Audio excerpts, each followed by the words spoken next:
কবিতা সেই সুরে, কবিতার পাহাড় পেরিয়ে জ্যোৎস্নার উৎস স্রোতে তারাদের কানাকানি শুনে নিঃসীম ছায়াপথে সেদিন হেঁটেছিলাম স্বপ্নের হাত ধরে, শুধু তোমার কণ্ঠ শুনবো বলে। শালবনের পাতারাও কান পেতে প্রতীক্ষায় জেগেছিল রাত।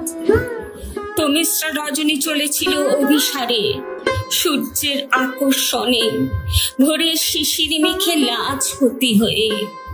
পাখিদের নিরে দু একটা রাত পাখি নিস্তব্ধতা চিরে ডেকে উঠেছিল।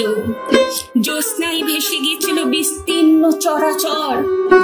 তারপর উষার স্তিমিত আলোয় যখন সাগরের বেলাভূমি আধারের আস্তরণ ভেদ করে জেগে উঠল তার অতুল ঐশ্বর্যময় শুভ্র ফেননিব তরঙ্গের হিন্নলে, সহসা যেন তোমার উদাত্ত কণ্ঠে ভেসে এলো ভৈরবী সুর।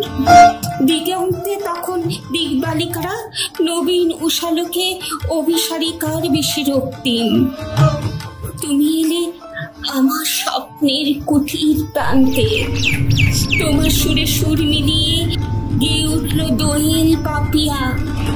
বলাকা পাখা মেলে দিল উন্মুক্ত অম্বরে। ভোরের অপরূপ রাগে ভেসে গেল দক্ষিণা বাতাস। সেদিন হেঁটেছিলেন স্বপ্নের হাত ধরে, শুধু তোমার কণ্ঠ শুনবো বলে, শুধু তোমার কণ্ঠ।